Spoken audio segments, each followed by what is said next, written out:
For most of human history, when we looked into the night sky, we just saw thousands of tiny pinpricks of light. What these lights were was anyone's guess, and we did guess. We used what powers of logic and deduction we possessed to try to understand what was going on around us. But all too often we relied on revelation, where priests and prophets revealed to us the will of the gods, and we called it knowledge. The creation story in the book of Genesis says that God created the stars also. It says that he placed them in the firmament of the heaven. From the human perspective, the universe wasn't very large at all. God created the earth and surrounded this crown jewel with wonders, stuck fast in the sky, and that worldview sufficed for primitive people who had no way to see beyond the mountains. There are apocryphal passages in the Bible that declare that in the end times, the stars will fall to earth from their supposedly fixed positions in the sky, and that seemed reasonable at the time.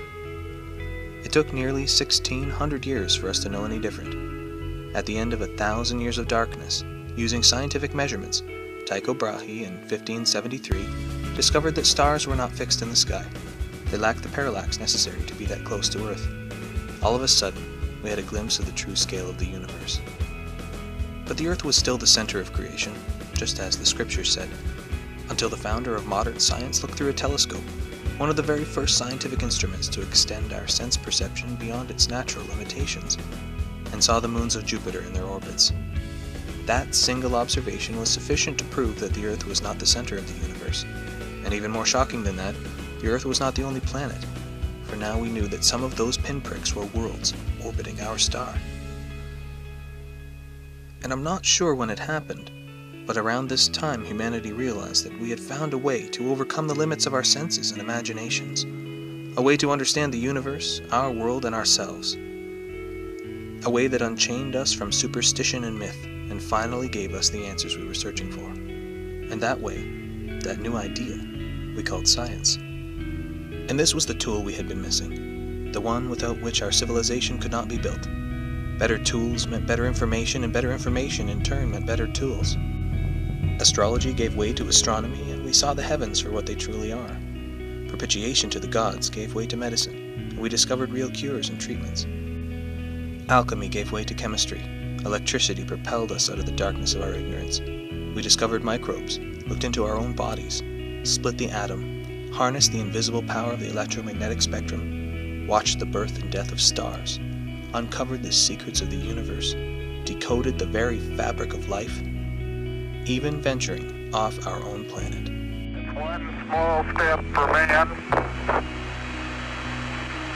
one giant leap for mankind. And though we had given countless millennia to sacrifice and obedience and bloodshed in their name, the gods never revealed these things to us. Many now attempt to hijack science and attribute it to their deity, but why did the deity wait? Why were these things not in the holy texts?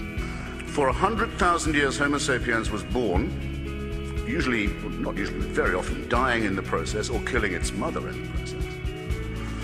Life expectancy probably not much more than 20-25 years. Dying probably of the teeth after that, very agonizingly, near to the brain as they are, or of hunger, or of microorganisms that they didn't know existed. According to the Christian faith, heaven watches this with folded arms, with folded arms, with folded arms, with folded arms. And there are still those who try to tell us that science does not provide the answers, and seek to drag us back, all the while benefiting from and using the tools of science to spread their message. But we have found the way forward, and though sometimes the answers we find are frightening, it's too late. We know from whence we came, and we know the way ahead.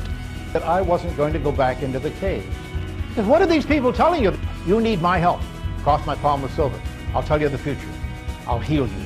I'll do these various things for you. That's what they're telling you. You're an inferior person. They're asking you to go back into the caves that our ancestors are said to have come from. But we've been to the moon. The hell with the caves. We've been to the moon. There is an ancient myth that the gods forbade us from building a tower to heaven. Well, we pushed aside the priests and built it, and saw what they didn't want us to see. We saw that we had been lied to all along. We saw something so powerful that it could sweep aside the ancient myths and superstitions. One glance at the universe as it really is. The stars are not in the sky. They cannot fall to earth. The true nature of revealed knowledge is myth, from a time when man did not understand anything about the universe. It was science that brought us out of the darkness, that showed us what we needed to know, that opened our eyes to reality, that gave us everything the gods denied us. We had a children's science textbook once, which was put out by a Christian organization for homeschooling. It was grade 1 or something. Anyway, just take a guess at how it explained rain. You probably guessed it. It rains because God makes it rain. No hydrologic cycle, no evaporation and precipitation. No, it's God. Do you have any idea the magnitude of how wrong that is? How inappropriate it is? It doesn't matter if it's just grade 1. It is inexcusable at any grade, at any age. It doesn't matter how young a child is. You should never tell them that babies come because of the stork, that thunder is just the angels bowling, or that it rains because God just wants to make you wet. Think about the kind of person who believes that. How small is their universe?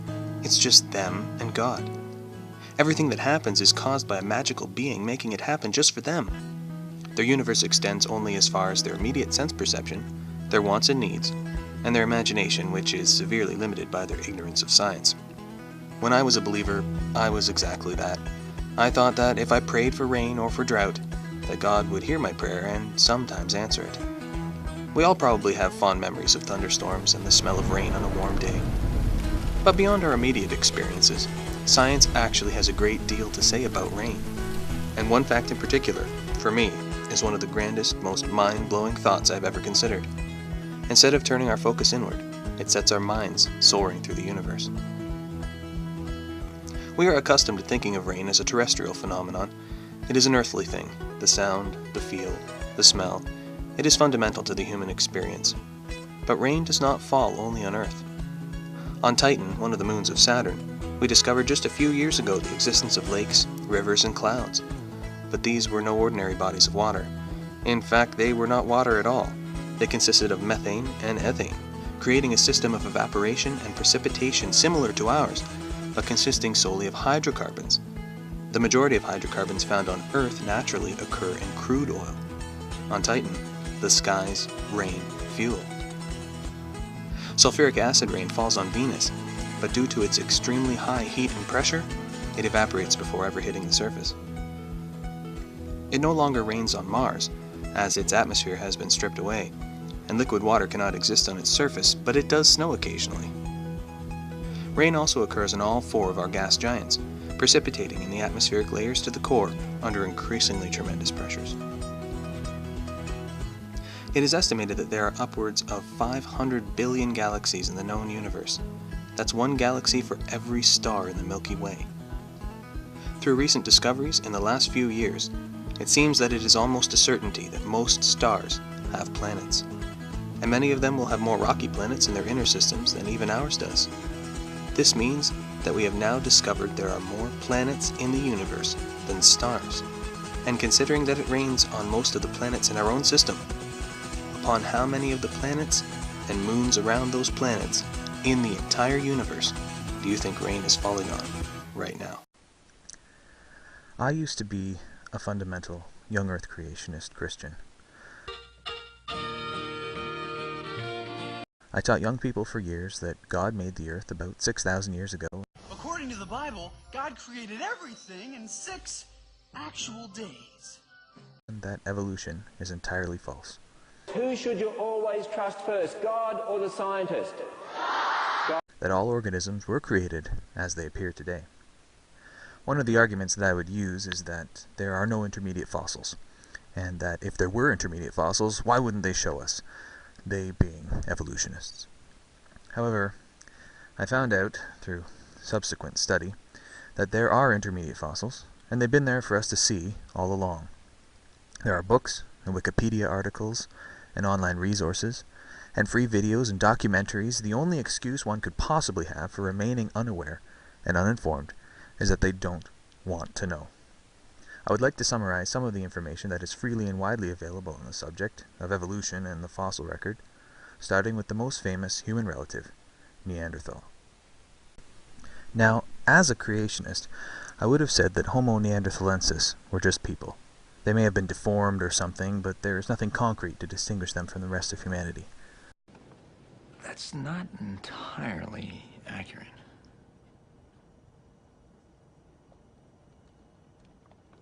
What? Which part? Turns out, they have a much different skeletal structure. They were shorter than we are, had stronger and heavier bones, a different shaped rib cage, almost everything was different in some way. But even more amazing than their physiological dissimilarities is their DNA. DNA is a resilient molecule, but it breaks down and becomes unstable in most fossils because of age. However, Neanderthal DNA was just young enough, around 30,000 years, for us to amplify, and what we found was that Neanderthals were genetically distinct from the Homo sapiens alive today.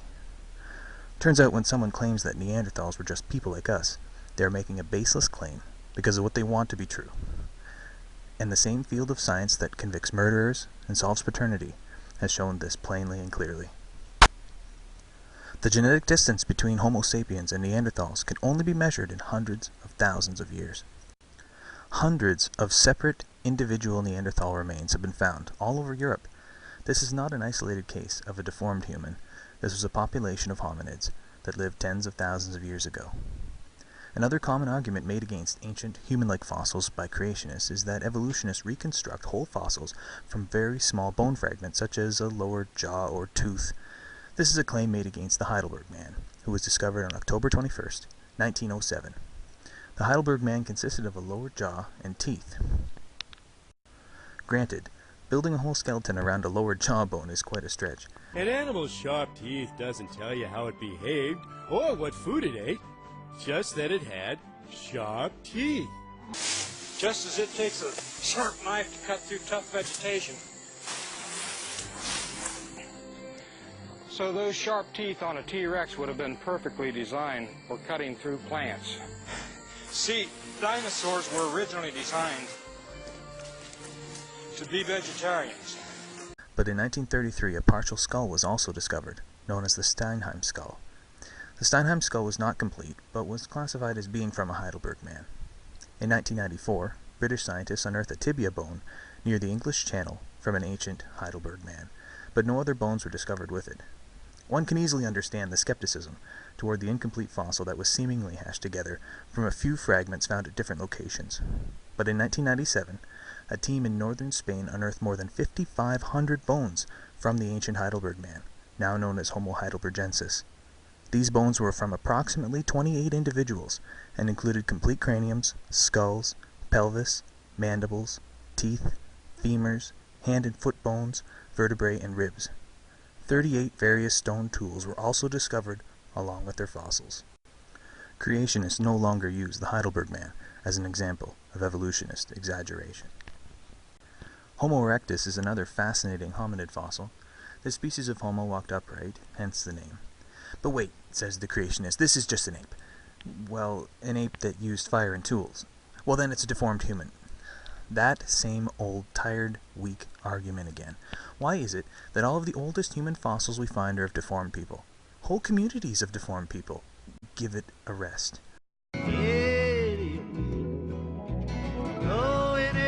time you move your teeth, you an idiot, babe. It's a wonder that you still know how to breathe. In a perfect world with no death, how could there be fossils? Since fossils are a record of death. No, you won't. You want something that gets me? I'll use my teeth then. Homo habilis is another famous known ancestor. He is the oldest known stone tool user. Apes don't use stone tools. What does the DNA evidence show us concerning heidelbergensis, or habilis, or any other human ancestor? Absolutely nothing. DNA completely breaks down over hundreds of thousands of years and becomes impossible to study. The science of human evolution today is far more grounded in fact than most creationists are taught.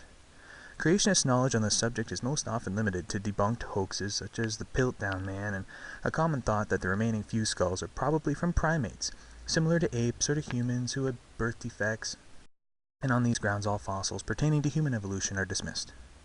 However, a cursory study of the subject from a purely observational and neutral viewpoint reveals a very well-established fossil timeline full of established archaeological evidence. The missing links have been found. Fossils such as Homo rudolfensis, Homo ergaster, Homo habilis, Homo erectus, Homo antecessor, Homo heidelbergensis, Homo neanderthalensis, Homo rhodesiensis, Homo floresiensis, among others, show a clear timeline of human evolution in the fossil record. The charge that these fossils are only primates like apes and gorillas has been easily refuted through obvious facts such as the human-like posture, social structure, use of fire, and their stone tools. The charge that these fossils are just deformed modern humans has also been thoroughly discredited, because no normal modern human skeletons are found anywhere near them, and often more than one fossil of the same kind is found, often in different parts of the world. These fossils are also found in the same geologic strata. It is troubling how quickly and easily the typical creationist dismisses a whole body of scientific evidence with just a wave of the hand, without even bothering to look and ask serious questions. Look up Homo habilis or Homo erectus. Look at its skull and ask yourself, what is it? It seems that as evolution fills in the gaps, creationists will have less and less to argue about. I fear that the only thing left to do will be to completely ignore all of the evidence. Closed-mindedness will be the last stand. I've had enough practical jokes for one evening. Good night, future boy. Isaac Asimov was once scolded by a reader for proclaiming his delight that we live in, quote, a century in which we finally got the basis of the universe straight. The charge was that people have always thought that their particular scientific views were the correct ones, and they were always proven to be wrong, and that the only thing we could know for sure about our modern knowledge is that it is most assuredly wrong. See, this is what the evolutionists say, and by the way, they may be right. I'm not a scientist, they could be right. Evolution struck a mud puddle, and out of that mud puddle came a fully equipped Boeing 747.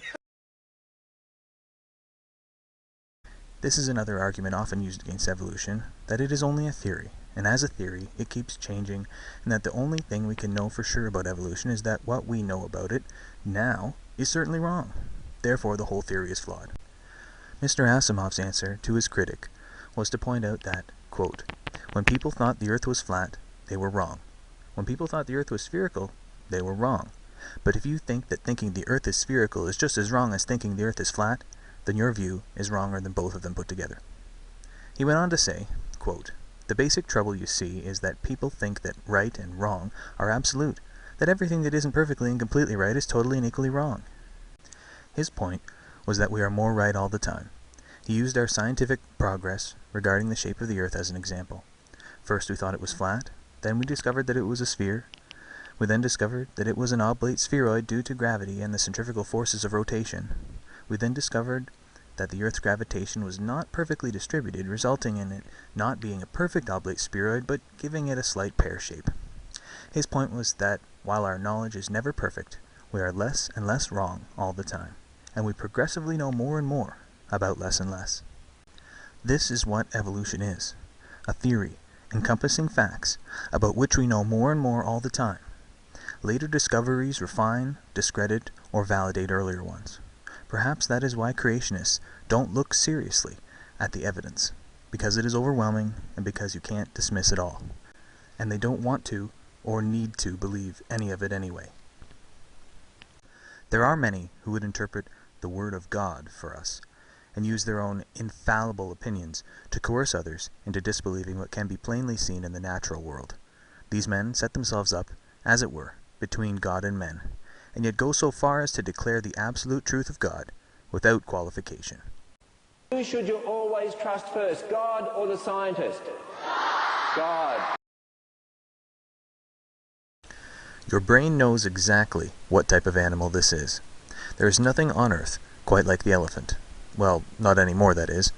There have been many elephant-like animals, collectively known as the order of Proboscidea, of which one living family remains, Elephantidae. And looking at the various ancestral forms, we can see evolution happening with our own eyes. Evolution happens by slow, gradual changes to an organism, generation to generation. These changes accumulate over millennia and eventually cause significant differences in speciation. Most creationists use the "but it's still a dog" argument to explain away observed evolution just because in their minds it isn't enough change. They don't see an elephant evolving from a hippo or something, so they dismiss it. Okay, so they have different tusks and skeletal structures. They're still elephants, right? At what point do we admit that it is so significantly different from modern-day elephants and accept that they evolved? This particular form of creature evolved quite distinctive ways of feeding. One was to take his mouth to his food, but the successful one that remains today is the one where he brings the food to his mouth. It makes your brain hurt just to look at them like this. It is understandable that the mind has trouble accepting that the elephant evolved from an animal that looks almost nothing like it. But when you see the steps, the gradual change over time, how each species was so similar to the one before it, but that if you go back far enough, you see easily how these small changes eventually made big changes. Evolution happens. We can see it.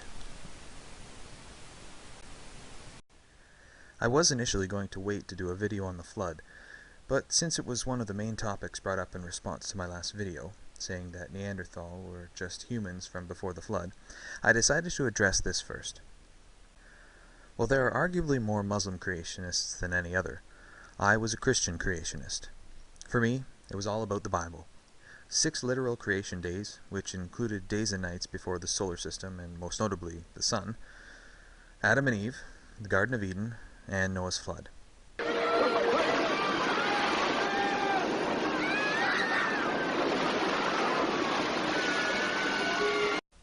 The Bible says that God created every animal after its own kind, and that shortly afterward he sent the flood which destroyed all life on earth except for the animals on the ark, who would repopulate it afterwards. There are a few glaring problems when this myth is taken as literal. The main one for me is illustrated by Madagascar. Madagascar is an island country located in the Indian Ocean off the southern coast of Africa. Geographic isolation has allowed it to be an evolutionary microcosm for 88 million years. Over 80% of Madagascar's animals are unique and not found anywhere else on Earth. This is due to the forces of natural selection and genetic mutation working over many millions of years. The plants and animals were able to evolve in isolation. If the plant and animal life that exists in Madagascar today existed anywhere else, we would find living and fossil evidence. But not only is most of the current life on this island distinct from anywhere else, the fossil evidence we find there is also very different from others of the same time period. However, the differences are less pronounced because Madagascar split from India during the Cretaceous period about 88 million years ago.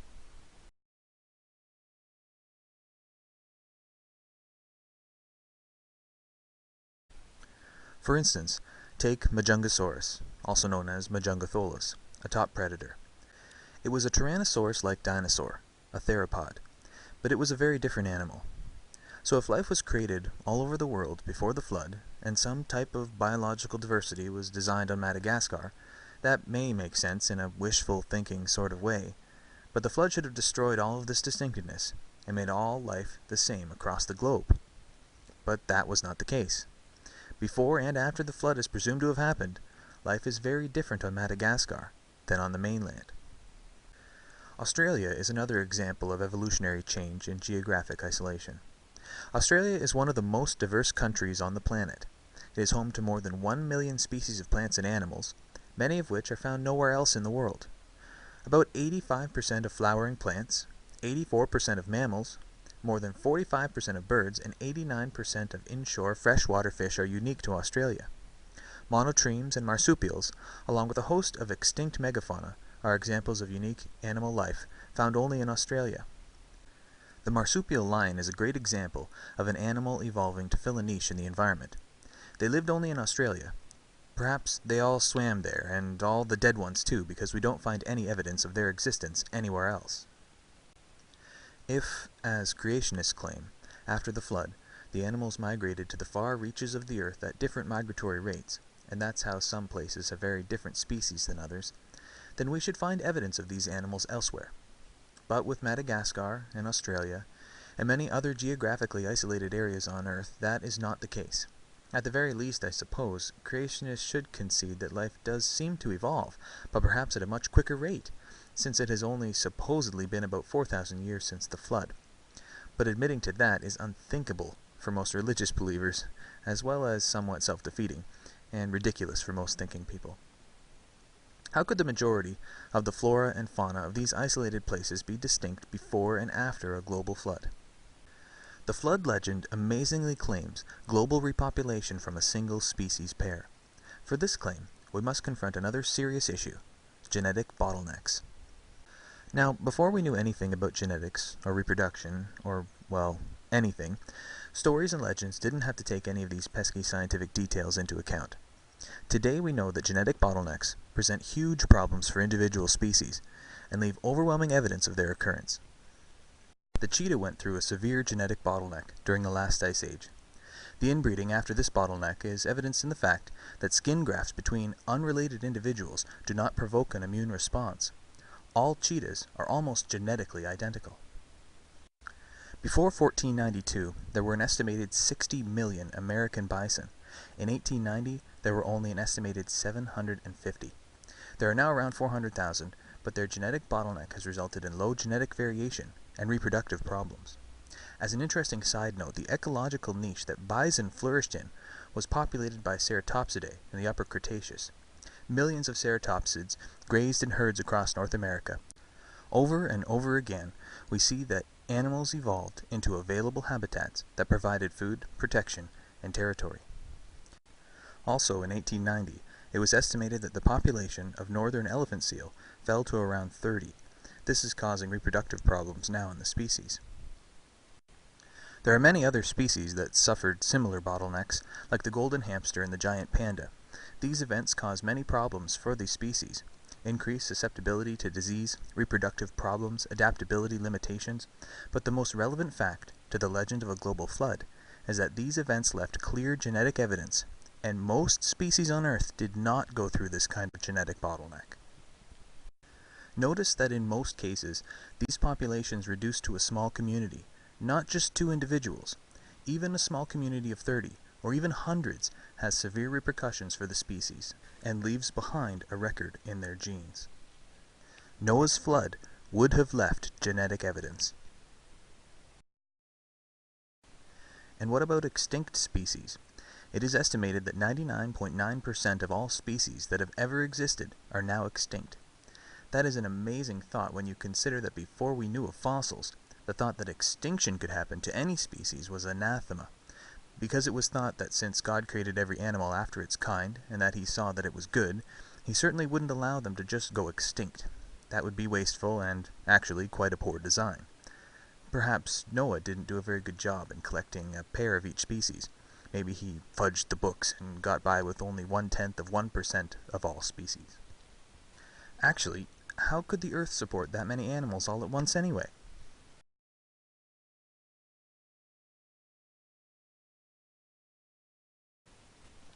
Creationists almost always dismiss geologic evidence of great periods of time by saying that the geologic layers could have been laid down quickly in the Great Flood. While floodwaters do lay down sediment layers, they do not lay down the same kind of layers as geologic processes. Sediment layers in the Earth, used to measure geologic time, are sorted by features like weathering, erosion, sedimentation, and radioactivity, to name a few. The KT boundary is an iridium layer under which are found all non-avian dinosaurs. Iridium is very rare in the Earth's crust, but it is abundant in asteroids. How did the flood lay that down? Good question! What happened here? No, I have no clue. They're willingly ignorant. They don't have an answer. I mean, they have an answer, but it's a BS answer. It's an answer that wouldn't make sense to a small child. Another key indicator in geology are volcanic ash layers. Did the Great Flood lay down layers containing different types of rock intertwined with volcanic ash? And what about the sloth? How did it travel from Central and South America to the Middle East to get on Noah's Ark and then travel all the way back again afterwards? And what about dendrochronology? This easily disproves the flood because we can trace the age of the Earth back over 10,000 years through tree ring dating using cross dating and marker years. This would not be possible if a global flood drowned all of the trees, thus stopping the production of tree rings at one point in the chronology, making it impossible to date farther back in time than this event. The sequence of overlapping marker rings would stop at the time of the flood, and then start again after trees started to grow. Genetic variation between Neanderthal and Homo sapiens is calculated by comparing genetic dissimilarities to the known mutation rates in humans. The span of time necessary to accumulate this level of genetic diversity is approximately 500,000 years. It is impossible to do so in less than 6,000, and no one would propose such a thing if it weren't for a strong need to believe contrary to the evidence.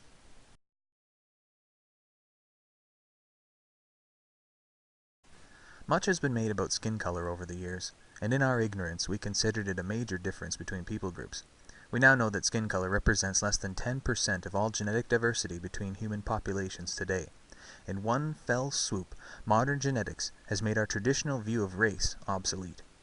We didn't evolve from anything. That doesn't make any sense. I mean, how can an African American person evolve from a white person? We're different skin. Two Africans with the same skin color can be more genetically diverse than either of them would be compared to a non-African. We now know that the human race originated in and migrated from Africa. And what about glaciers and ice ages? The last ice age alone covered most of North America in glaciers. Glaciation has established time frames of tens of thousands of years for formation and recession, and the effects glaciers leave behind on the landscape, glacial moraines, drumlins, valley cutting, and the deposition of glacial erratics, are all solid evidence carved into the earth over millennia. Atolls are formed over a huge span of time, in which an oceanic volcano and coral reef gradually subside into a barrier reef island, and then to an atoll. This process takes tens of millions of years. James Hutton, in the 18th century, discovered the principles of geologic time and laid the foundation for modern geology. Geologic unconformities are the most visual and easily grasped principles. Angular unconformities form when horizontally parallel strata of sedimentary rock are deposited on tilted and eroded layers. These tilted layers are laid down long ago, but were pushed upwards, eroded away, and sedimentation layers were deposited on top. This shows that no single event laid down all of the geologic layers at once. Many claim that the scientists who made these discoveries were just seeing the world as they wished to, and accuse them of looking for an alternate theory to belief in God. Evolution is the idea some people have to explain life without God. Well, Darwin was a very bitter man who went into the ministry, fell away, never knew the Lord, and lost his daughter at the age of 12. She was 12, and became very bitter at God, and then denied his faith, and then came up with this fairy tale for grown-ups. That is not the case. Geology, paleontology, taxonomy, and evolution were started often by creationists who initially set out to prove some form of intelligent design. The scientific community in Darwin's day was primarily creationist. Early geologists set out to prove the flood. Natural history, paleontology, and taxonomy were solely creationist when they began, but the weight of the evidence was too great to ignore. The scientific community was forced to accept these theories and findings because all of the facts bore them out. Listen to this quote. Another source of conviction in the existence of God, connected with the reason, and not with the feelings, impresses me as having much more weight. This follows from the extreme difficulty, or rather impossibility, of conceiving this immense and wonderful universe, including man with his capacity of looking far backward and far into futurity, as the result of blind chance or necessity. When thus reflecting, I feel compelled to look to a first cause having an intelligent mind in some degree analogous to that of man, and I deserve to be called a theist. This conclusion was strong in my mind about the time, as far as I can remember, when I wrote The Origin of Species, and it is since that time that it has very gradually, with many fluctuations, become weaker. But then arises the doubt, can the mind of man, which has, as I fully believe, been developed from a mind as low as that possessed by the lowest animals, be trusted when it draws such grand conclusions? I cannot pretend to throw the least light on such abstruse problems. The mystery of the beginning of all things is insoluble by us, and I, for one, must be content to remain an agnostic. Before Darwin, in the early 19th century, Georges Cuvier, the head of the Natural History Museum in Paris, led the fields of biology, geology, oceanography, mineralogy, and paleontology. He was a committed Christian and believed and taught that God created all of the forms of life.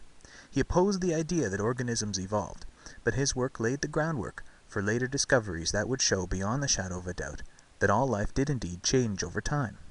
It wasn't a takeover by anti-God warriors.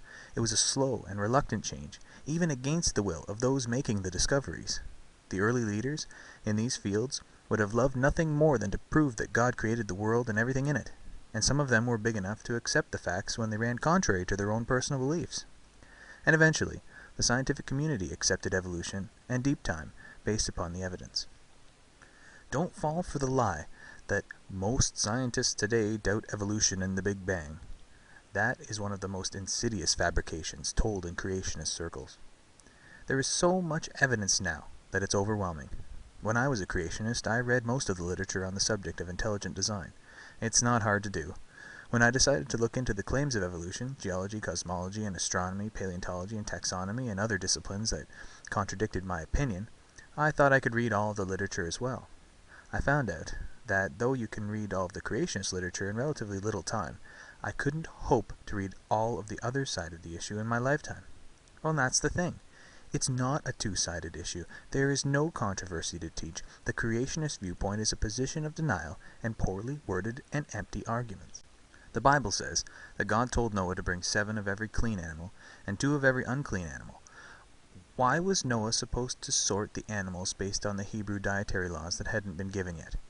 And furthermore, there would have been no reason for clean and unclean distinctions because they apparently didn't eat meat before the flood. Near the end of the Old Testament, there are many names, dates, times, and places given. Many tedious details are listed ad nauseum. But the farther back in the Old Testament you go, less and less details are given and more generalizations are made. This is because the Old Testament was compiled a few hundred years BCE by Jewish religious scholars compiling oral Hebrew myth into a comprehensive collection for the purpose of religious observance and national solidarity. The accounts of creation and the flood in the book of Genesis are stories, of which lessons can be gleaned, but that's all they are. Once you see that, all of the scientific evidence, all of a sudden, makes sense. Tell me lies, tell me sweet little lies.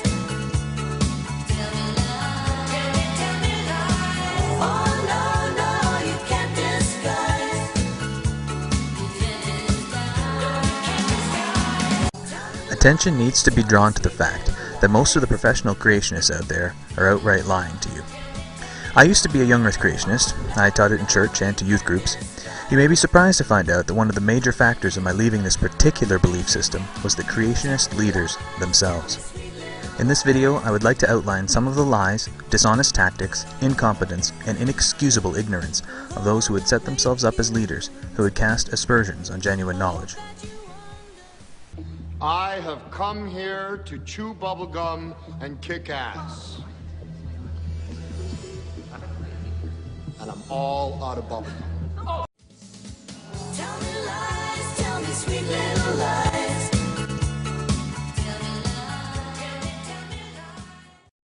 What have you understood that Darwin taught? Well, Darwin was a very bitter man who went into the ministry, fell away, never knew the Lord, and lost his daughter at the age of 12. She was 12, and became very bitter at God, and then denied his faith, and then came up with this fairy tale for grown-ups. Watching hours and hours of videos of these people talking has been my own personal hell for days now. It has been so difficult, I can't even begin to... Anyway, okay, Ray Comfort. Firstly, Darwin was not a very bitter man. He was a loving husband and father. He cared very much about the fact that his wife was a believer, and he didn't want to cause her any grief. He held back publishing The Origin of Species because he feared the social pressure. He likened it to confessing to a murder. That's the same kind of thing that I felt when deconverting from my faith. By all accounts, he was conflicted and lost his faith gradually and reluctantly. This was due to a study of the facts of nature and not due to some falling away.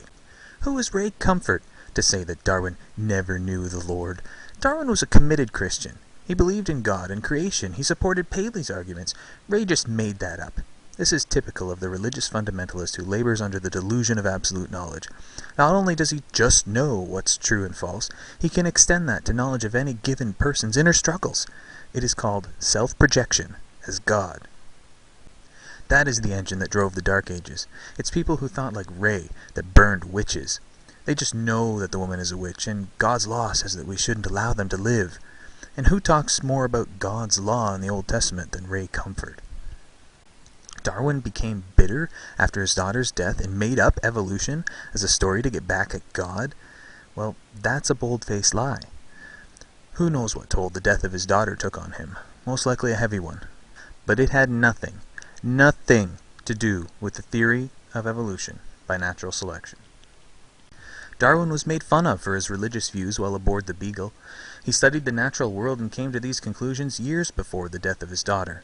Furthermore, he didn't even publish until many years after she died, when he found out that Alfred Russel Wallace was about to publish similar findings. Furthermore, he didn't lose his faith at once. He says that it was very gradual over the course of many years, and he didn't hold up evolution as a substitute for belief in God. Ray Comfort is the one who sounds bitter. He's making all kinds of things up for the sole purpose of slander. The damage happens when pastors and preachers hear these things, tell their congregations, and whole swaths of creationists then mistakenly hold these statements to be true. Ray didn't mention any of the real reasons why Darwin was convinced of evolution.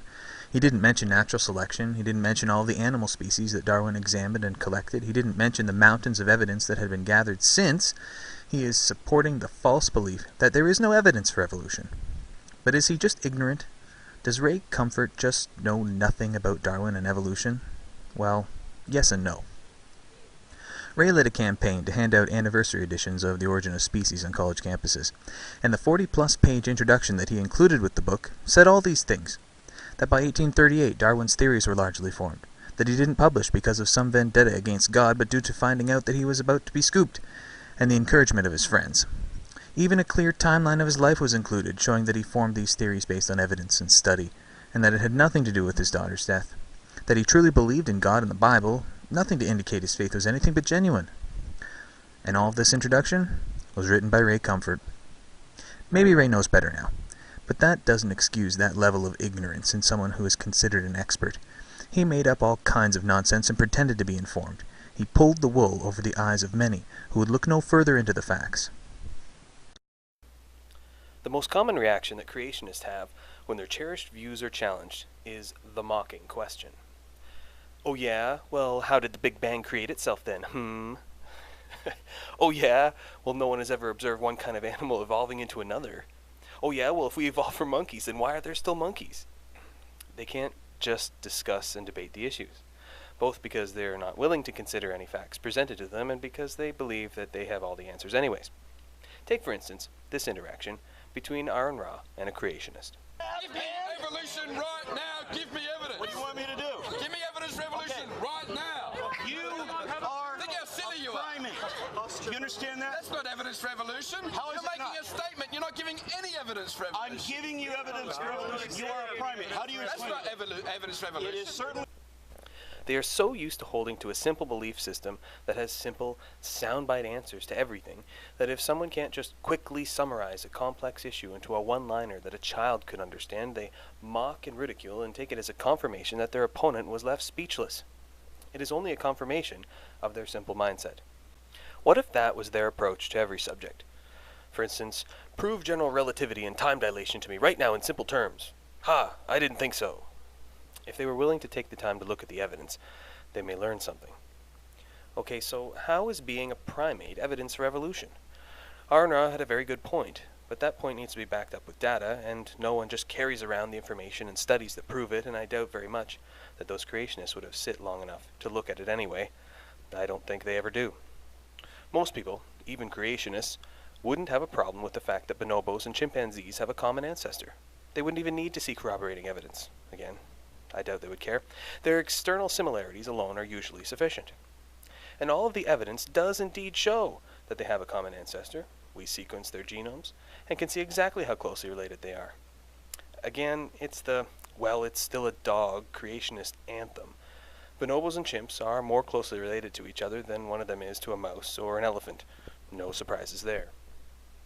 But what about us? We were specially created on the 6th day of creation by the war god of the ancient Hebrews out of the dust of the ground, right? We are definitely not related to primates. Our similarities are just coincidence. It's a common designer, not common ancestry issue here, right?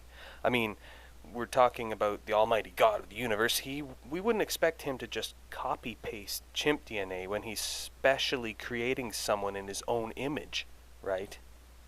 Well, as it happens, we've sequenced the DNA of all three, humans, chimps, and bonobos, and the results were published in the issue of Nature for the week of June 28, 2012, and here they are. It's like sitting in the chair of a talk show and being shown through DNA testing that you are, in fact, the father. You may deny it and shout and cry, but there it is, on paper, for the whole world to see. Humans, chimps, and bonobos had a common ancestor. We apparently weren't created separately like the Bible claims, but somehow we're all grown from the same genetic template. But we still have to deal with that pesky common designer, not common ancestry problem that keeps buzzing around the creationist dogma like flies around a dead horse. How Darwin's theory pictures the history of life as a tree, with species gradually evolving into others over millions of years, producing new branches and twigs, a process that gives rise to all the variety of life, from bacteria to Darwin's finches to ourselves. But intelligent design takes a different view, as the movement's own literature shows. Intelligent design teaches a history of life in which organisms appear abruptly, are unrelated, and linked only by their designer. While drawing separate species on a graph with straight, non-intersecting lines as if they were specially created does accurately represent the way young Earth creationists would like it to be, it does not accurately reflect the data that we have. Many animals have the ability to synthesize vitamin C without directly ingesting it. This is because they possess a gene that enables this function. We, on the other hand, cannot synthesize our own vitamin C and must ingest it directly from fruits and vegetables or we will die. This hasn't been too much of a problem for humans because our diet includes a good deal of plant matter that is rich in vitamin C. When we found out exactly which gene in these animals are responsible for the function of vitamin C synthesis, we looked at the exact same location in our genome, take note, the exact same location in the genome, that directly corresponds to vitamin C synthesis gene in other animals. And what do you think we found? The vitamin C synthesis gene, only it had been deactivated through accumulated mutations. These leftover genes are known as pseudogenes, or fossil genes. Great apes, such as chimps, gorillas, and macaques, have extra strong muscles attached to their jaws that provide them the extra bite force necessary for their survival. These muscles are expressed by a gene called MYH16. Humans do not have these extra strong muscles attached to our jaws, but you guessed it, we have the gene for them. The exact gene that our great ape relatives have, and ours is switched off by a point mutation. It sits there, unused, in your genome right now, a relic from your ancestors. Creationists would have to claim that not only did the Creator borrow from the primate genome to create man, remember primates were created first, but also would have to believe that this Creator placed descendant markers in the genome as if humans and primates shared a common ancestor. The more facts that are learned make the case for evolution progressively clearer and easier, but make the creationist case harder and more convoluted all the time. Fossil genes are, in my opinion, the most amazing evidence of evolution we have today. Take, for instance, the genes controlling our sense of smell. It has been discovered that fully 3% of our genome is devoted to genes for detecting different odors. We have around 1,000 genes devoted to our sense of smell. Many mammals rely on their sense of smell to survive. Dogs are well known for their ability to track scents. However, when we sequenced the human genome, we found something amazing. Even though we humans have all 1,000 plus genes for scent, a full 300 of them are not utilized. Further than that, those 300 genes have been rendered inactive by mutations. This is due to natural selective pressures relaxing when a function is no longer needed for survival. The mutations that would be selected against in a necessary function just accumulate until the gene function becomes impossible. Now in nature, there are two kinds of olfactory genes. Ones that enable detecting odors in the water and ones that enable detection of odors in the air. As expected, fish have water-based receptors and mammals have air-based ones. However, we see something quite amazing in dolphins and whales. Instead of having water-based odor genes, as we would expect with animals that live in the water, they have air-specialized genes. But the catch is they don't use their nasal passages for smelling. They've adapted it as a blowhole. The result is that while they have all of the mammalian air-smelling genes, every single one has become non-functional. The record of their land-based mammalian ancestry is written in their genes. If dolphins and whales did not evolve from land-dwelling animals but were specially created as sea creatures, why did this Creator include a full complement of non-functioning mammalian air-based olfactory genes? To retain a young Earth creationist belief in the face of this evidence, you would have to deny it outright, which would be tantamount to retaining a belief that the Earth is flat in the face of pictures from space to the contrary. Or you would have to believe that the intelligent designer wanted to make it look like everything evolved, that he planted a record of evolution in nature to fool us. And that's why the more we study, the more evidence we find in support of the theory of evolution. In that case, I would pose a simple question. If God wrote the story of evolution into the very fabric of our being, how then could you blame anyone for believing it?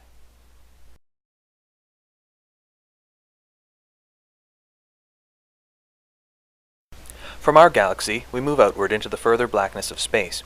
Compared to the distance between galaxies, the distance between the stars seems small by comparison. We quickly move into the realm of hundreds of thousands of light years. Remember, it takes hundreds of thousands of years for the light from the closest galaxies to reach us. If you were on a planet about 100 light years away from the Earth, you would be detecting Earth's first radio broadcasts. From your point of view, it would be the early 1900s on Earth. You would be able to hear in real time the outbreak of World War I. The Milky Way is a number of satellite galaxies ranging from 42,000 light years for the Canis Major dwarf galaxy to over 820,000 light years for Leo 1. The Large Magellanic Cloud orbits the Milky Way at about 180,000 light years away. Many diffuse nebula, planetary nebula, and other spectacular astronomical features have been observed in the LMC. It is close enough for our most powerful telescopes to resolve many of its features. If any doubt lingers as to the distances ascribed to the local group of galaxies, it turns out that those doubts were put to rest by an amazing discovery made in 1987. That year, a supernova designated SN 1987A was observed in the LMC. This star had a large circumstellar dust ring surrounding it. At the time, we saw the light from the supernova explosion before we saw it reflected off the dust ring. Astronomers using the International Ultraviolet Explorer were able to measure the time it took the light from the explosion to reach the ring to be 0.66 years. The diameter of the dust ring was then calculated to be 1.32 light years. More importantly, by comparing the angular and true sizes, we find the distance to SN 1987A, and thus to this region of the Large Magellanic Cloud, to be about 168,000 light years. This permitted astronomers also to calibrate the luminosity of the Cepheid variable stars in the LMC. Then, knowing how bright Cepheids are, we can measure the distances to many other galaxies.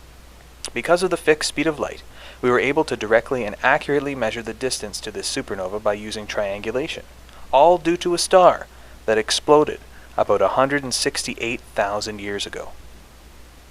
The Andromeda Galaxy is our nearest large neighbor galaxy. It and the Milky Way, together with a few others, form the local group of galaxies. Before modern-day telescopes, Andromeda was classified as a nebula and thought to be within 17,000 light years. We now know that Andromeda is a galaxy, and that it lies much farther from Earth.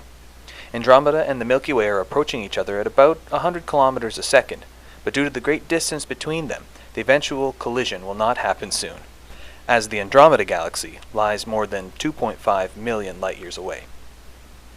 As was mentioned, the Milky Way has a diameter of roughly 100,000 light-years.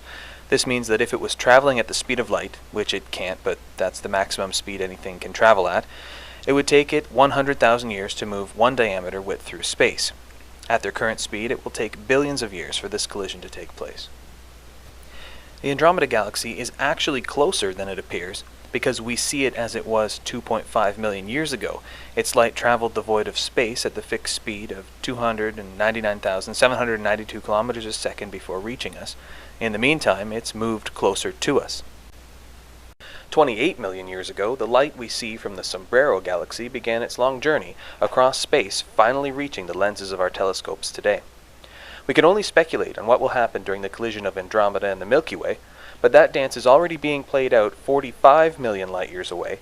The antenna galaxies are in the midst of a massive collision and merger. The antenna galaxies appear static. During your whole life, they will appear exactly the same, but they are moving. As was previously mentioned, it takes a colossal amount of time for this process to play out. What we see is a snapshot in time, and it will take many millions of years, perhaps billions, for them to completely merge into one galaxy. NGC 5866, also known as the Spindle Galaxy, is a disk galaxy 44 million light-years away that is tilted nearly edge-on to our line of sight, allowing us a clear view of the dust lanes silhouetted by the bright glow of the galactic core. Another relatively close galaxy, providing us with a spectacular view, is Flocculent Spiral Galaxy NGC 4414, at 62 million light-years distant. We speak of these galaxies as being relatively close to us, because on the scale of the known universe, they are indeed right in our backyard. Galaxy NGC 1300 is about 69 million light-years away from us, yet it is close enough for us to image it in great detail. However, when you zoom into this Hubble image, you see that behind it are dozens of much further galaxies. They are so far away that all we can see of them are faint, grainy smudges showing galactic cores and spiral arms. We see NGC 1300 as it was 69 million years ago, but how much farther back in time do we see when we look at these more distant galaxies? How many stars are in each galaxy? How many planets? They are so far away that we will probably never know. 2.2 billion light-years away lies galaxy cluster Abell 1689. This group of galaxies is so massive that it distorts and bends light from the galaxies far behind it, causing a zoom lens effect, known as gravitational lensing. Background galaxies appear as long arcs encircling the central mass of the cluster. Galaxy cluster Abell 2218 lies about 2 billion light-years from us. Its enormous gravitational field deflects light rays passing through it to create this massive zoom lens effect, magnifying the galaxies behind it. The arc-shaped patterns found in this image are the distorted images of galaxies that are at least 5 times farther away than the lensing cluster. This effect graphically illustrates to us the fact that light traveled millions and even billions of years and was acted upon by colossal gravitational forces during its journey. From September 2003 to January 2004, the Hubble telescope was pointed at a black area of space about 1/10 the size of the full moon, with about 1 million seconds of viewing time, at the rate of about 1 photon per minute for the most distant objects. A picture gradually appeared of over 10,000 galaxies. This was the deepest view of the universe ever made. Out of this dark patch of sky, seemingly empty and void of light, emerged one of the most astounding and important astronomical discoveries of all time. It is estimated that the number of stars in a galaxy varies from some tens of millions of stars for dwarf galaxies to hundreds of millions of stars, the Milky Way, to 1900 trillion stars in some giant elliptical galaxies. The whole sky contains 12.7 million times more area than this picture. When we zoom in to individual galaxies in the Hubble ultra-deep field, we see amazing views of individual galaxies billions of light-years away. These galaxies existed in this state billions of years ago. Many of these galaxies appear chaotic and strange in their appearance, a sharp contrast to the classic spiral and elliptical galaxies we see closer to us. For millions and billions of years, light has been weaving through the universe, photon by photon, in never-ending waves, snaking its way past galaxy clusters, through nebula, and straight through the black void of space, and ending up on the sensors of our best scientific instruments. In the last handful of years, we've witnessed the unfolding of an amazing story, one that has unfolded above us, stretching back through countless aeons, and by using our sight and technology, we have become the first time travelers in the history of humanity. The stars are a cosmological clock, running on a time scale that is orders of magnitudes greater than the human lifespan. In our whole lives, the stars will be exactly the same from when we were born to when we die. But they move. To us, they move slowly, but on their time scale, they swirl like water in a drain. They burn up and explode and come together from raw materials and ignite. They are like living things, and the best thing about them is that we can see it all happening. But the Creationist will argue with all this. He will claim that God stretched out the heavens and somehow managed to do all of this within a 6,000-year constraint. Okay, so let me get this straight. Everything in the universe was compressed into a very small, dense space, all the billions of galaxies and dark matter all squished up under an unthinkable force of gravity, and then God had this mass explode and inflate into the universe we have now. Okay, so you call it God, and everyone else calls it the Big Bang. So far, so good. But then it gets weird. They want us to believe that God then magically teleported the light from these stars instantly to Earth, so we wouldn't have to wait billions of years for it all to get here. In doing so, he made it look like the light traveled for millions and billions of years. All the events we see out past 6,000 light years didn't actually happen. They're just like a movie God made to make it look like the universe is billions of years old. That's stupid. Can you not see how convoluted that is? Some would want us to believe that instead of that story, all of these events did actually happen, but before God stretched out the heavens, so all of these events happened inside a 6,000 light-year bubble, and then God stretched them all out. How do you fit billions of galaxies, each tens and hundreds of light-years across themselves, into a 6,000 light-year bubble? How do you do that even with our own galaxy? This nonsensical idea can only exist within the mind of one who is absolutely and completely ignorant of all things cosmological, whose worldview is entirely inward. As Hitchens would say, take heart, the whole universe was created with you in mind. For most of human history, we thought that the stars were static and unchangeable. It was heresy to believe otherwise. God had created it that way. This is almost like the argument for kinds within young Earth creationism. God created it all, just like this. To quote Anatole France, "The appearance of a new star to the mysterious personages whom the Gospels call wise men of the East, I assume the incident to be authentic historically, was undoubtedly a miracle to the astrologers of the Middle Ages, who believed that the firmament, in which the stars were stuck like nails, was subject to no change whatever. But whether real or supposed, the star of the Magi has lost its miraculous character for us, who know that the heavens are incessantly perturbed by the birth and death of worlds, and who in 1866 saw a star suddenly blaze forth in the corona borealis, shine for a month, and then go out. It did not proclaim the Messiah. All it announced was that, at an infinitely remote distance from our earth, an appalling conflagration was burning up a world in a few days, or rather had burnt it up long ago, for the ray that brought us the news of this disaster in the heavens had been on the road for 500 years, and possibly longer." End quote. As the heresy of the changing heavens was eventually accepted and incorporated into all belief systems, so eventually evolution will be accepted as well. It's almost the same as we see in the field of genetics, where common ancestry has been proven, but this fact is rejected in favor of the ridiculous notion that God made it look like we evolved from apes over millions of years for what?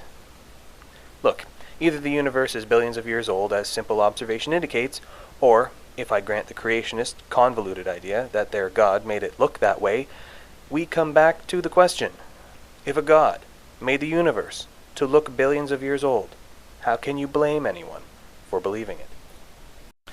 One of the most common criticisms of evolution made by creationists is that scientists just make up millions and billions of years in order for what they call microevolution to have enough time to produce macroevolution, so there's enough time for one organism to turn into another. We won't go into how these are false terms and that it's all just evolution. We also won't go into how this one kind of animal turning into another is also a false idea, because everything is in a constant state of flux and there is no such thing as a kind. But as for deep time, it is not imaginary. It is something you can see with your own eyes. It is true that evolution needs great spans of time to bring about significant changes, and that is where the evidence for deep time comes in. In this video, I'm going to talk about only one aspect of deep time, but in my opinion it is the clearest and most amazing one, something creationists call the starlight problem, cosmological distance and the speed of light. First, a little groundwork. It is important to get an elementary grasp of the scale of the universe. The speed of light is the most important factor in understanding the cosmos. It is a constant and always has been. Many creationists desperately try to claim that the speed of light was faster in the past, but there is absolutely no evidence of this, and it is ridiculous to even consider it, and to twist the fundamental laws of the universe to save your particular belief system is quite pathetic. The moon is approximately 378,000 kilometers from Earth. That means it takes light about 1.3 seconds to travel that distance. It takes light a little over 8 minutes to reach us from the surface of the sun. This is a very important point. When you look at the sun, you are looking 8 minutes back in time from your relative position in space. If you see a CME, it actually happened 8 minutes ago. Pluto is almost 6 billion kilometers from Earth. The New Horizons spacecraft will arrive there on July 14, 2015. Due to the speed of light, when we look at Pluto through a telescope, we see it as it was approximately 5.5 hours ago. And here's where we really start to reach out.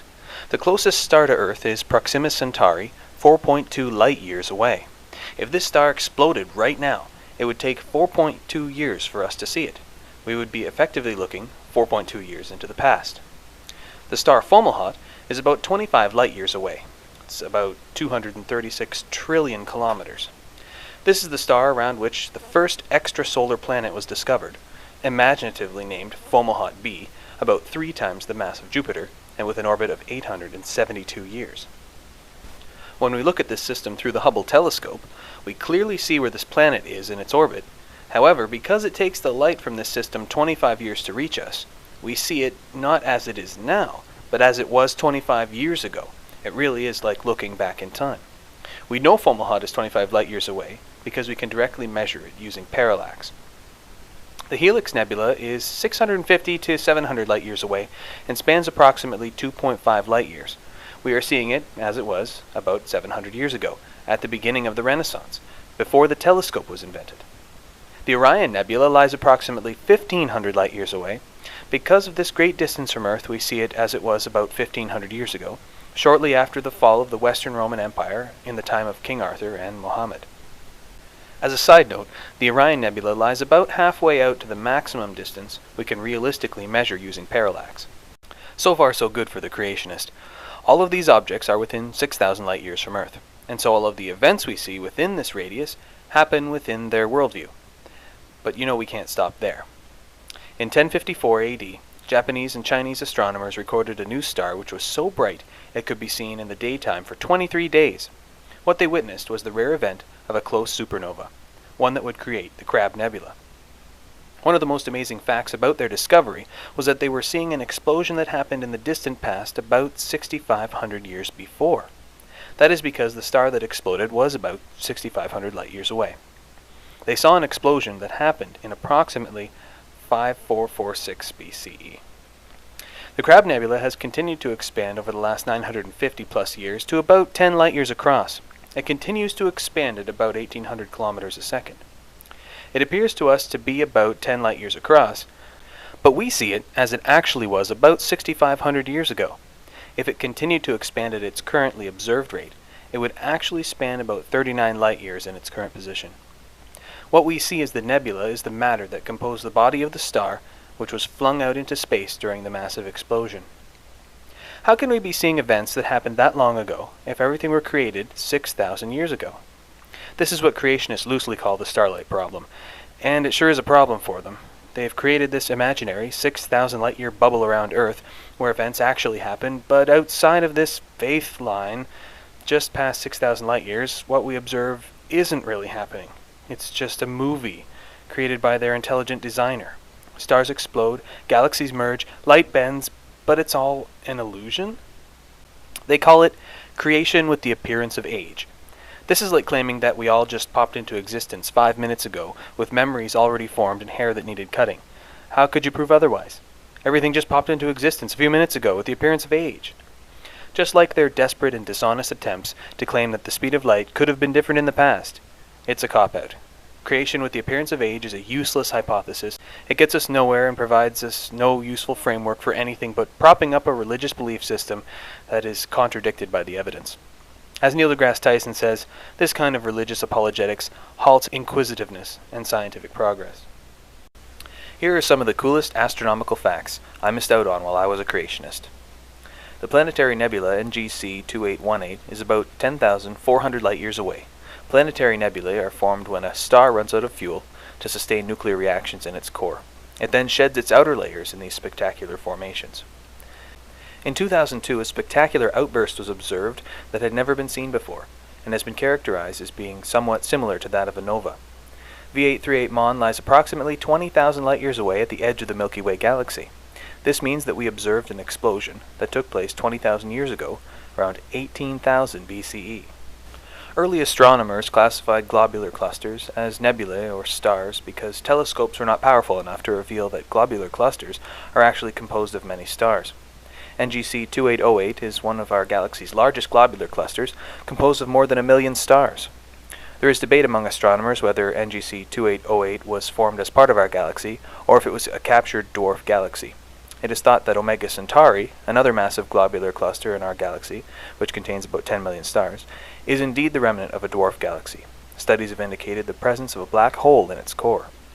M75 is one of the most densely populated globular clusters known, and has a radius of about 67 light years. Globular clusters stick together because of their strong gravity, and they orbit a galactic core as a single unit. Remember, this is how far back in time we are looking when we observe these objects, because it took the light that long to reach us. And these are all inside our own galaxy. The Milky Way itself is approximately 100,000 light years across, and from Earth, the core of the galaxy is approximately 30,000 light years away. It is estimated that the Milky Way is home to between 200 and 400 million stars. These are estimates based on calculations from our sideways viewpoint, considering the fact that we can't see all of the stars. There is also debate on the inclusion of brown dwarf stars in the official count. We've also started to discover extrasolar planets. It seems that many stars, if not most, are orbited by planets. It seems likely that there may be more planets out there than stars. It is estimated that the maximum extent of the Sun's gravitational field is about 2 light years, and the distance between our Sun and the nearest stars is 4 or more light years. When you consider how many stars comprise the bands of our Milky Way, and the great distances between those stars, then you easily see how a galaxy like ours can be 100,000 light years in diameter. Our Sun, together with the whole solar system, is orbiting the galactic center on a nearly circular orbit. We're moving at about 250 kilometers per second, and need about 220 million years to complete one orbit. Our lives are timed in seconds and minutes, hours and days, years and decades, but the universe runs on a much slower clock. When you look into the sky, you are seeing the same stars that your human ancestors gazed at. They are the same throughout your whole life. What you don't see is that they are not the static decorations of the heavens that they appear to be, or that the writers of ancient religious texts claimed them to be. They comprise a huge machine that moves on a cosmic timescale. The cosmos is a gigantic time machine that allows us to look into the far distant past.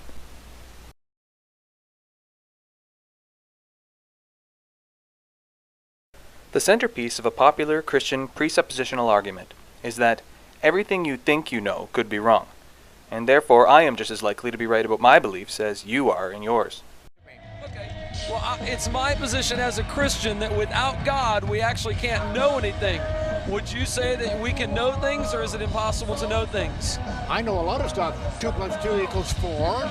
2 + 3 is 5. I could go on forever doing this. Right, so we do have knowledge. Is it possible that our knowledge could be wrong? Oh, of course, but you can prove it. Put 2 stones down there in the wall, put 2 beside it, count them up, it'll come to 4. Put another one on there, it'll come to 5. You can test it. That's evidence. And you can test any kind of a claim if it's reasonable, a reasonable claim that can have a proof. But everything that we've tested so far, it's possible that it could all be wrong? No. It's not possible that what we know now could be wrong? No, not by definition. We know what 2 is. We know what the other 2 is. We know what plus means. And equals, we know what that means. If we add them together, we get 5. I think he was asking, it's possible that we could be wrong, and that's certainly true. We could be wrong about things. We revise our positions in the light of new evidence. Well, but not things that are defined. Yeah, I don't think he was just talking math, though, right? You were talking in general. All knowledge, is it possible? Because we have to admit, out of all the knowledge in the universe, we've got a very finite amount, right? Oh, absolutely. Yes, very, very. So out of the vast majority that we don't have, could something out there prove wrong what we know? Oh, lots of things are proved wrong every day, of course. So everything that we know could be proven wrong? No, not everything that we know. Not everything. No. There is a short essay by Isaac Asimov titled The Relativity of Wrong, which speaks to this particular misunderstanding. But I would put it this way. So let's take the proposition that everything we have learned through science could be wrong. This is actually a testable hypothesis. The test is, does anything work? When we applied our scientific findings, did things get better? Well, we went to the moon, we invented computers, we improved medicine and extended the human lifespan, and on and on and on. So, one thing we know from this is that at least some things we hold as true actually are, and by extension, because I study the same things and hold them to be correct, I can be sure that I am definitely right about at least a few fundamental facts. So now that we've established that I could not possibly be wrong about everything, I would put forward a second proposal, that I can also be reasonably certain, to varying degrees, as to which aspects of my knowledge I can be more sure of regarding their truth or falsity. You see, the pipe dream promise made by religion regarding absolute certainty in knowledge can never deliver. The consequence of that belief is that humanity is filled with people who are much too sure of themselves than they should be. The best we can have, if we're honest with ourselves, are varying degrees of certainty, and science has demonstrated that it is the most reliable method. After all, religion had millennia, and didn't even reveal the existence of microbes or galaxies, let alone give us medicine or rockets. When the subject of evolution or the Big Bang comes up anywhere near creationists, you must quickly get out your poo shield because the shit's about to start flinging. They'll call it nonsense and ridicule the ideas in a tone that you would expect if you suggested that the world was flat after all. Ha, the Big Bang is stupid, science is wrong all the time, blah blah blah. The most important question to ask them is something along the lines of, please explain your understanding of the Big Bang, or please explain your understanding of evolution. I have never come across a young Earth creationist that had an accurate knowledge of either theory. You can't criticize something if you don't know what you're criticizing. My personal theory on why we never hear from young Earth creationists who are informed about evolution and the Big Bang is that those creationists who really went and studied the facts to actually learn what it's all about were convinced by the simple truth of it and are no longer staunch young Earth creationists. Or at least, they learned that they need better arguments, and they couldn't find any, so they became less vocal. One quick note for clarity. The Big Bang and evolution are two separate and distinct theories that don't rely on one another to be true themselves.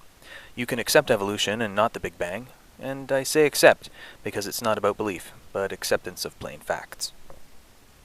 The leading theory before our current Big Bang model was that the universe was cyclical, expanding from a singularity and then collapsing under the influence of gravity to start the whole system over again. This was a slick theory that answered the question of where the universe came from. It was a simple, elegant answer. The universe was always here, cycling on and on into infinity. If, as many uninformed people claim, that science is just making things up and sticking to theories because of ideology or hatred of God, why would science give up such a convenient theory that wrapped everything up in a nice bow in favor of some nebulous one-time Big Bang that will expand and dissipate? A one-time deal. All of the questions that were answered by the previous theory would have to be faced again. Why is there something rather than nothing? If the universe doesn't cycle, then where'd it come from? It seems implausible that it would appear out of nothing. Until the early 20th century, galaxies were commonly known as spiral nebulae, and mostly thought to be as close to Earth as other nebulae. This point was debated for almost 2 centuries, until Edwin Hubble and others laid it to rest. The scale of the universe was starting to come into focus. Hubble then made one of the most important discoveries in astronomy, redshifts. Here I read from the June 14th, 2012 issue of Nature. Quote, "A central observation in astronomy is that distant galaxies are moving away from us, and from each other, with a speed that is proportional to their distance from Earth. In other words, the farther away they are, the faster they are moving. Because the speeds of galaxies can be measured from the Doppler effect, which shifts the galaxy's light to the red end of the electromagnetic spectrum, their distances can be determined using the constant of proportionality between speed and distance, known as the Hubble constant. This central observation, called Hubble's law, is crucial evidence for the now accepted view that the universe originated in a Big Bang as a tiny, unimaginably dense entity that has been expanding ever since. What's more, it provides astronomers with a neat way of determining the distances to objects, which would otherwise be impossible using only the object's observed positions in the sky." Unquote. The use of redshift analysis allows astronomers to gather 3-dimensional data from only one viewing direction. I received this message from another YouTube user the other day in regards to my question to him as to why, if a God created everything, did he make it look so old? He said, quote, "As for age, it seems strata dating, radioactive dating, and redshift of light from stars all have assumptions that may not be true." Unquote. The thing is, he's exactly right about assumptions that may not be true, but the mistake is using that position as a conclusion. It should not be the end point of inquiry, but the beginning. What underpins these assumptions? What logical conclusions were used in their formation? What facts were used to build the theory? Another common criticism of the Big Bang is the misunderstanding that it claims that something came from nothing. That is not what the theory states at all. There is no such thing as nothing. What we call empty space is a boiling, bubbling mess of subatomic particles popping into and out of existence according to the laws of quantum mechanics. What the theory actually states is that something came from the quantum fluctuations in empty space. That is far from nothing. Which brings me to the point. The science journal Nature for the 14th of June 2012 ran an article and a corresponding study titled "Reconstructing the Third Dimension" and "Big Bang Tomography as a New Route to Atomic Resolution Electron Tomography." Now, I'm not a scientist and I don't pretend to understand everything in the article, but what they are saying here is that they are directly importing the scientific methods of Big Bang cosmology and applying them to scanning electron microscopy in order to determine the 3-dimensional positions of atoms from images taken from a single viewing angle. And it works. This is a stunning validation of the science that underpins our understanding of the universe at large, and more directly the science that lies at the heart of Big Bang cosmology. How do we know that the assumptions that underlie the theory are sound? Because they are constantly tested and applied, and now they are applied outside of cosmology and externally validated. One by one, the uninformed criticisms against science made by desperate ideologues are being knocked down before their very eyes. The next time someone tries to tell you that the Big Bang is not science, calmly refer them to these articles in Nature and watch them squirm.